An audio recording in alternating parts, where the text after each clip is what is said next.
Welcome back into Content is for Closers, another Friday episode, just with your boys going solo. No guest today. I'm way out of camera here, if in case we use this for video. Carlton, how's it going? It's going good, man. I'm just waiting for you to upgrade your setup, like we talked about.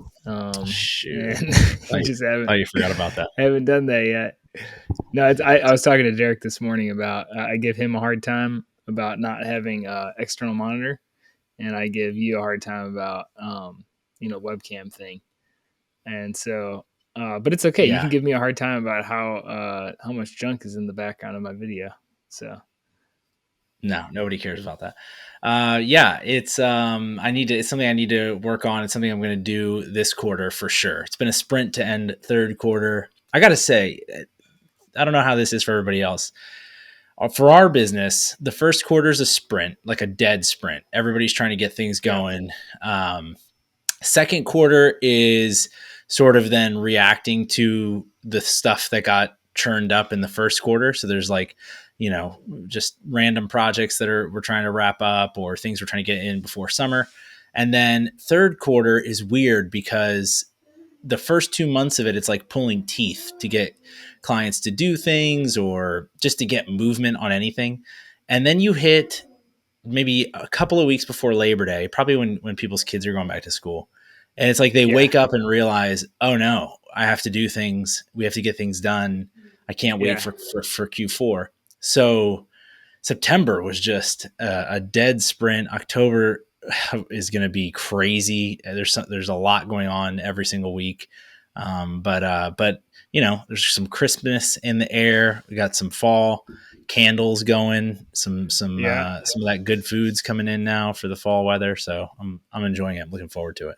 That would make a good video in and of itself. Just explaining why do these cycles in work happen? Because I know part of it's like the vacation thing and the summer vibes. People are taking off. That's part of it. But I think there's also something to be said for people that realize like, oh, if we don't start this project now, we're not going to have this done by the end of the year, and then I'm Yeah. going to regret not having. And I think it's that momentum that probably carries you into the first of the year and in the beginning sprint. Yeah, But who totally. knows? It's that, or there's people like us that are, you know, we take those breaks as well, but we're small enough and young enough to where it's not, we don't just close for Yeah, several months, which it feels yeah. like some people do. So we're still kind of chasing the ball a little bit, and yeah, it's just a weird thing. But what's your go to? Like, I feel like people either have, all right, let's just stereotype for a minute here. You can either be like a pumpkin spice latte, tall, basic white girl, I guess is the description, so like tall boots with a vest. That's one type of fall person.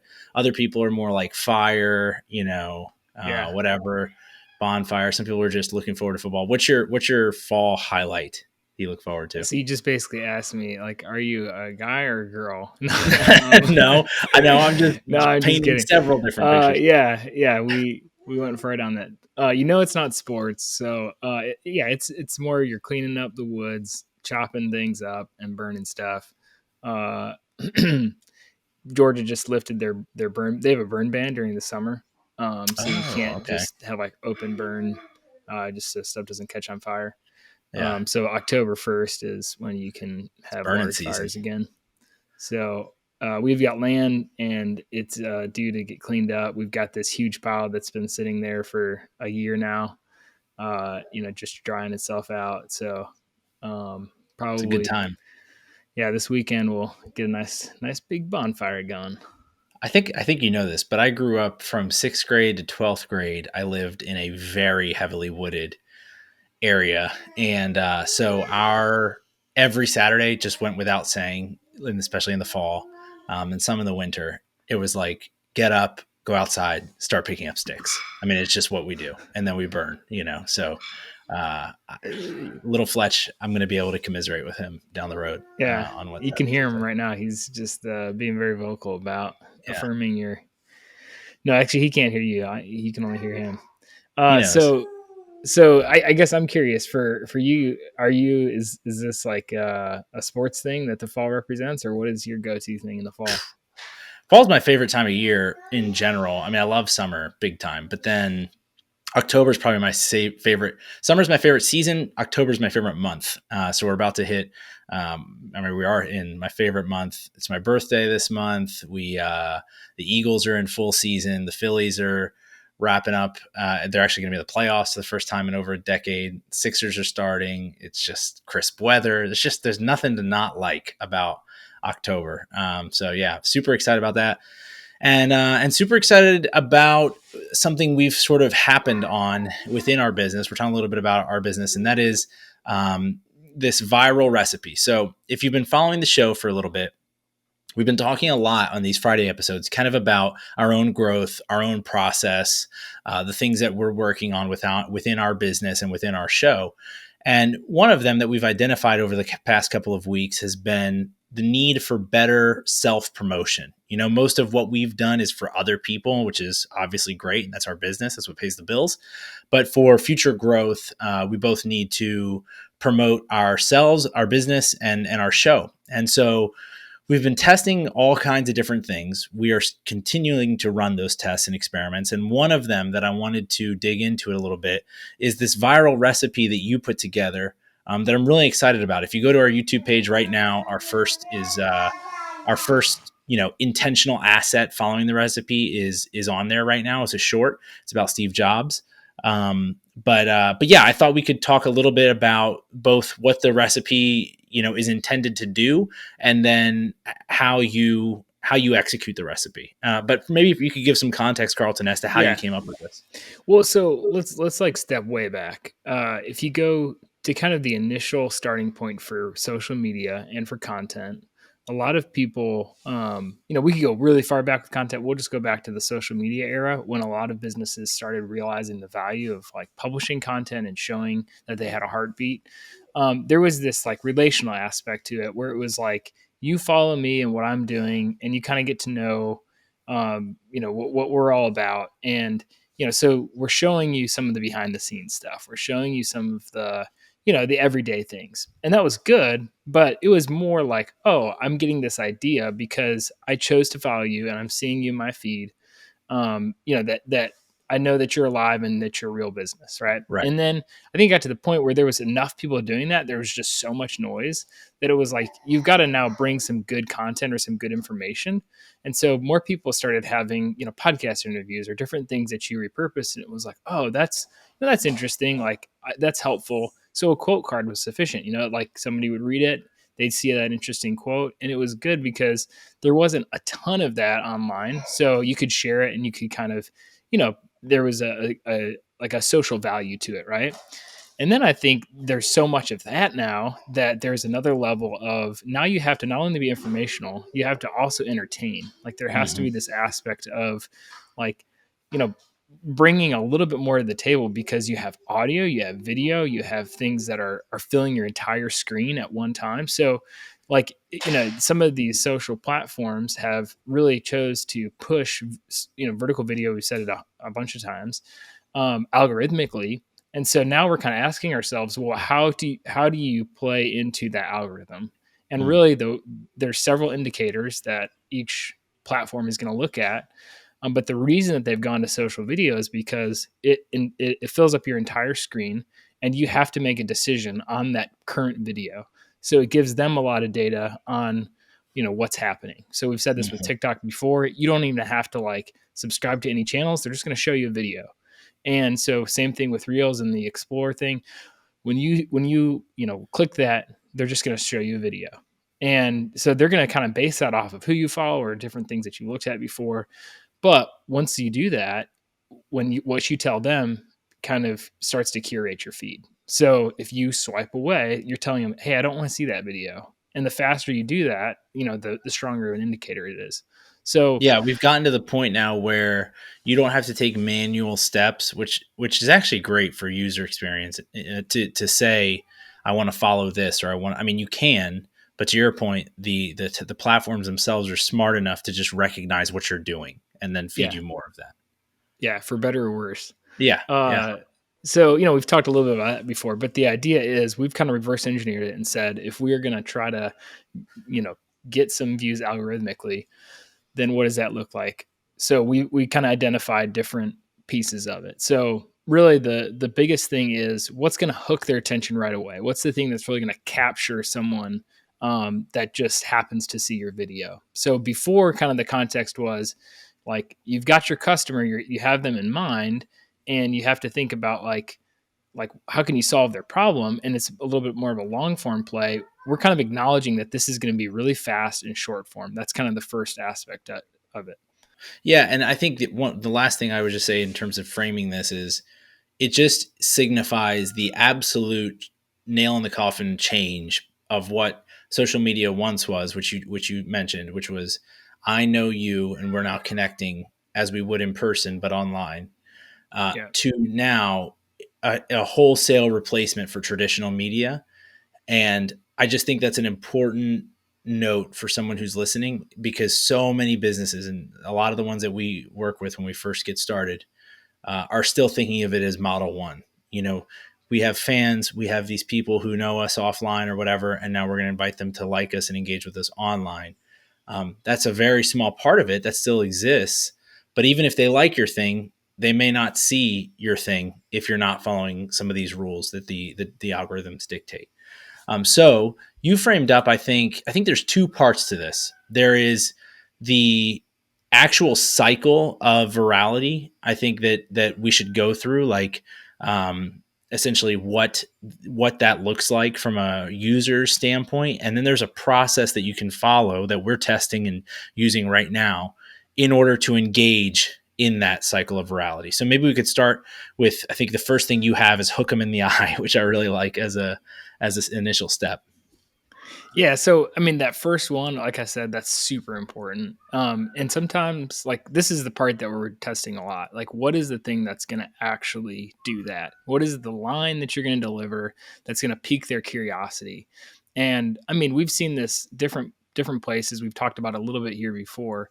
But you see this a lot with YouTube. Like you go Mm-hmm. there and you just see thumbnails that are kind of like doing whatever it takes to get your attention and to Give us get some you if examples aside from like the ridiculous, but give us some examples of good practice when it comes to this. Yeah, so I think the word I said, curiosity, is the main thing. Like, what's going to make someone really curious about that? So, just for to give an example of this first one we were trying out, um, our copywriter Tristan and I were going back and forth on some different hooks and different ways of thinking about it, and we were kind of struggling. And so we went to Adam, and he's like, "Well, what about this way?" And he just completely changed the script so that you're kind of placing the emphasis on this hinge point of the entire industry. You're kind of raising the stakes. So Mm-hmm. I think that was like a version of an interesting way of doing it, where you're basically in that first line, you're kind of showing the stakes of this. Like, what if there was a $11 billion industry that Apple didn't monetize at all, Yeah. or failed to monetize, so that piques people's curiosity. I think another thing is like giving numbers like that will help that kind of, give someone or kind of a curious start to, okay, how did this person manage that? Or how did they do that? Asking a question, I think, is another good way. Showing somebody's face is an incredible way to do that, just by having it close up or having we all are used to engaging with faces. And then I think there's another thing to be said with just showing something that's recognizable, like that everyone understands. Mm-hmm. Yeah, it's. I think those are the four that I would say as well, and especially with the specificity of numbers or the prompt of a question. There's a reaction that has to happen. You're forcing a reaction, and they may not like it what you're saying, or they might not be interested in it, and then they move on, and that's fine.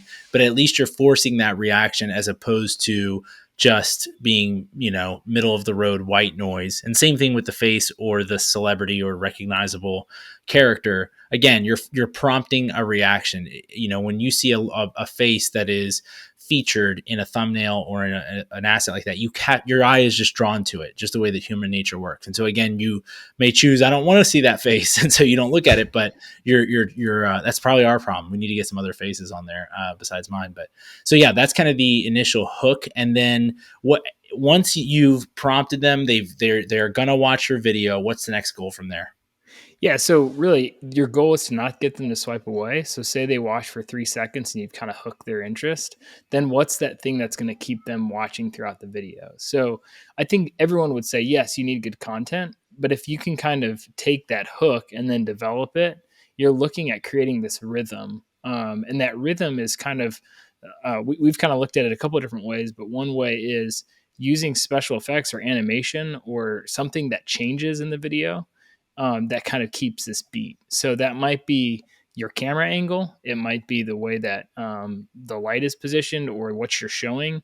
Or if you're using an animation style, then changing the animation or even mixing the two, where you have a face and the animation. And then audibly, because these have audio too, you're thinking not just about like a music that has a beat, but like sound effects or things that kind of trigger that response of like, I see a connection between what I'm hearing and what I'm seeing. Yeah, and this is one that keeping the beat, keeping the rhythm is one that makes so much sense when you consider where TikTok came from. Like, it was a music app. I think it was called Musically, and initially it transitioned into TikTok, and which TikTok is what started all of this, right? I mean, everybody else is just copying them. But initially, you were trying to create a song essentially, and people would either create the song by like just mouthing an existing song or by cutting up other speaking. Like, I remember when I was at Vayner when Musically first came out, and Gary pushed it hard and began making his own Musically clips of him giving speeches that they would cut up so that it had rhythm, so that it had a beat. If you think of it that way, as you're creating these types of videos, that you're almost writing a song or trying to write a rhythm or a rap, you're not, but that helps keep the listener, the viewer engaged. They just can't help it because there is a rhythm that they're kind of like in tune with. Yeah. And I mean, this is just like a free little bonus thing that it took me a long time to understand growing up, but sure there's people that it's kind of a no brainer thing, but I'll mention anyways, is we find certain things interesting visually, right? Mm-hmm. Like there are certain things that have contrast or have, like I could go through the whole art side of it, but there's pretty much that exact same thing that's on the auditory side. Mm-hmm. So when you think about the way that like there are certain sounds that are more pleasing than others, right? And there are certain ways that you can mix those where it's aesthetically very interesting. And so I think it's like people may think, oh, I need to put a song behind it. Well, that's not necessarily the same thing. Like yes, a song could be interesting, and I've seen people use that super effectively, right, with some of these short form things. But don't think about that as like this has to be that way. It could be the same idea of like audio that is just interesting. So first of all, I'd say if you're creating content, having good quality audio is really, really important, because if people hear this and it's like muffled and they're hearing your hand noise on your camera or on the phone that you're using, and it's like that's going to turn people off right away. So having great audio is a lot of times just as or more important than having a good picture. Yeah. And then I'd say the second thing is like, there are a lot of things that can keep the beat. So like the way that you emphasize words, the way that you tell a story, the way that you repeat things like that, all of those things can kind of help keep that momentum moving, especially if you're kind of using those select cuts. So those are the first two things. First is just getting their attention, and then keeping it throughout the video by kind of having this like rhythmic, of course there's good, interesting topics that you're kind of, using to keep their interest as well, but you're doing that in a way that kind of has this paced beat to it. Yeah. And just a practical thing, if you haven't done this before, this is going to seem silly. It's going to seem, I can just hear you rolling your eyes, listener. And so put them back, relax. But this is great. What sound. Yeah, that's terrible. So that's not the rhythm we want. what I would do and what I've done is write out the script of the video in these rhythmic beats. And so your script might only be, 5 words long, and then you write some, and then you include some spaces, and then you do 7 words, and then you come back to 5 words, and like doing it poetically that way. I get it, poems, dumb, haha, but I'm just saying that writing it that way is going to help you, especially as you're delivering it. If you're like me, uh, in a way that has a rhythm to it, as opposed to maybe stumbling or trying to cut it together in the background. Just for the record, I don't think poems are dumb. You were the one rolling your eyes at me. No, it's funny because I think as a kid, like I didn't understand poetry. I thought like this doesn't make sense as a, like why are we making things rhyme? Like this just has no reason to it. And Yeah. then I understood it later as like this is actually like the words are somewhat meaningless. This is all about the rhythm and the sound of the language. And Yeah. then, kind of after that, the meaning. You're telling me Anyways. you're trying to tell me on this podcast that the kid who made his classmates' pimples kiss or something like this, that Okay, guy stop. didn't appreciate poetry? Yeah, imagine that. That's shocker to me. Okay, so we get them on the beat, and then the next thing is that you need to get them to potentially watch it again, right? Or Yeah. at least want to listen to it again. So the next indicator, because we're thinking about reverse engineering this, right? So if I've got them to watch to the end, what's the next best thing? The next best thing is if I can get them to watch it again, that would be amazing. So I think this is where you can do some interesting things. Like this is like right on that line of sketchy, like a little bit sketchy. I've seen some recently where it just has text. It's like, did you see that? Or this took me 4 times to see this. And there really is nothing there. And it's just they basically did that just so I'm like, I've got to find that thing. Like, what is that? Another example of this is, I guess, on Twitter. I've noticed this. I didn't know this was a thing, but people will mark images as gruesome or explicit. Have you seen this? Yeah. And it's nothing at all. And then everyone in the replies is like, why is this marked this way? Whatever. It creates this instant kind of viral sensation because it doesn't compute like that. So it's that type of thing. So if you see any like images like that on our Twitter, then you know why. Yeah, I mean, I don't know. I should disclaimer. Probably most of them are explicit, but I think you just can't get people in trouble at work. Yeah, I think it's a little trick some people do. Sorry to interrupt there. Yeah, no, it's the same idea though. It's not like we want to be inauthentic about it, but I think there are things that you can ask at the end of your video, or there are times where maybe you can make a point in a certain way that kind of piques that curiosity or doesn't give it all away. Yeah. And then at the end, you kind of can say like, you're kind of referencing that first part or part of that story that maybe was a little bit fast so that someone wants to go back and look at it. But it's interesting just to observe, like you're probably noticing compared to the style of this podcast versus the style of that video, every single thing has to be pretty highly calculated because it's so short and it's going to be shown to someone who has no context. Whereas this conversation, and listen to us. So we can kind of talk about things a little bit more loosely and kind of ramble a little bit or tell stories because of that. So they both have their value, but in this short form video, you really have to be very, very creative and just cut all the junk out so that you can, as quickly as possible, capture their attention, get them to the end, hopefully get them to watch it again. And then the fourth thing is, can you get a reaction? So whether that's a like or a comment, anything to get them to engage will feed, is going to say and indicate to the algorithm that this was valuable or that, that this should be shown to other people as well. Yeah. Just on the point about being concise, I think this has been such a valuable exercise for me going through this content process to see just how much, like you said, you have to get rid of the junk, but in reality, like that's the first step.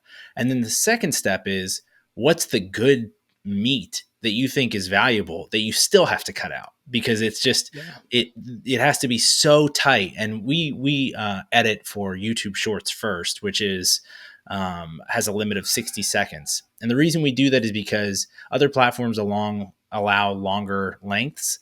But if we can get our message conveyed in that 60 seconds for YouTube Shorts, it's going to make the other content better, even if it's on a platform that would allow a longer duration for an asset. So really getting past even thinking of just like, the normal editing of verbal clutter or mistakes or pauses, and getting to like, what are the words? What are the 100 words, that you have to convey this story? And then from there, how do you get it down to 80? And then from that, and going through that exercise is really, really powerful. Yeah, we had, I think it was a minute and a half for that one that we did, and then we had to cut 30 seconds of it. And 30 seconds is a lot of, It's it was just a few different things that were like, oh, I thought that this would be essential for this yeah. video, but you just have to cut it. And then I think that last thing is, how can you get a fan? So this might be more of a play that you're doing over a number of videos, of providing consistent quality, entertaining, interesting videos that grab people's attention. In marketing, they say, is it a minimum of like this idea of 7 touch points Mm-hmm. before someone will act on something. So it's kind of the same idea. Like in Instagram, like there's this one, I don't know if you've seen that couple that does really tight harmony on Instagram, I haven't and seen it. TikTok. But it's like the songs that they rearrange they're all covers, but they just do such a good like creative job with it. But I probably saw them like 6 or 7 times, and it wasn't until this last weekend I was like, you know what, I'm gonna follow them. Like, Mm-hmm. but it was a higher bar than I thought. Like, just because I expected that the algorithm would show, if I like this, then if I watch it 3 times, I'm sure that they'll throw it in front of me again. So now you're kind of battling that. That algorithmic problem of like people kind of just expect good videos to come up. But the ultimate goal would be if you can actually capture them as a follow. And so sometimes that's making that call to action within the video, or sometimes that's just continually putting out quality stuff so that somebody recognizes, oh, I've seen this person 5 times, and every single time I've enjoyed their video, so now I'm going to follow it. And I think it's most of the time it's that second one.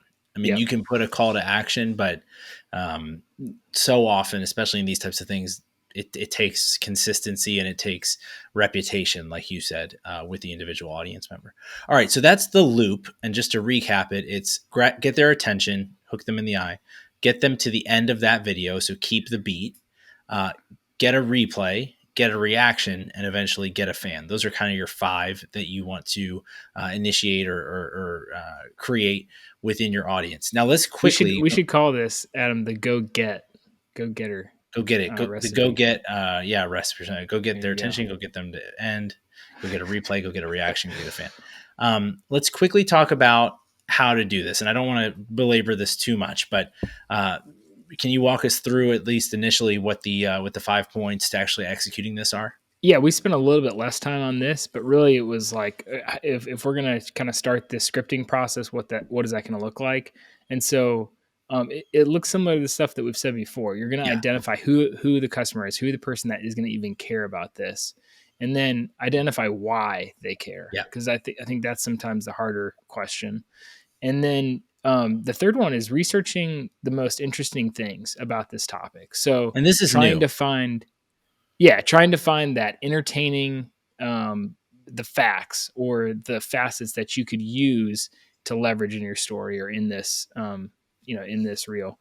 And then I think the next thing is, let me just interject there. I think that it's research the most interesting facts, and or 3A, it's begin to craft your narrative with how to use those facts. Like what you said earlier is you all wrote that initial script about the history of podcasting, and that was true, but there were some characters who were included in the story factually and historically were included in the story, and a company, specifically Apple, that was included with the story. And so the main twist that we did when we finally made the script that ended up getting published was, instead of just talking about the history, the historical figures, the fact that Apple was a company who was involved, we basically told the story from Steve Jobs' perspective, or someone who's looking over Steve's shoulder, to say, these are all the things he did in and around the industry. How did he miss the actual payoff of that? And that's such a tiny tweak, but we just took the facts and then figured out the way to narrate it into it's a different lens. You're kind of just changing the lens, looking at it slightly different. So then the next one would be outlining the story arc. So trying to see in that narrative, is there a beginning, a middle, and end? This idea of a climax or something that would really kind of be the focal point. And then the last thing is really just brainstorming a ton of different ways to make it appealing. So especially with that hook, you've got to find that way of grabbing their attention right away, or else they're not going to see the fifth second of that video. Yeah. Yeah. So we are working through this right now for our own content. We are using it in a few of our clients' content and are seeing, I think we'll see what happens with the numbers. But in terms of just pure quality of work, there's just no question it's making the work better. It's just making the creative better because of all the reasons that we've said to this point. And so even if it doesn't go, super sensationally viral, which, it may not, I think it's helping us become more effective creators and storytellers. So I think the process will help anyone who's listening here as well. But with that, Absolutely. we've gone 30 minutes. Carlton, I hope you have a great weekend burning stuff in the woods. I'm going to be watching a ton of baseball and football this weekend. And whatever you're doing at home, hope you have a great weekend as well. We'll catch you next time. See ya.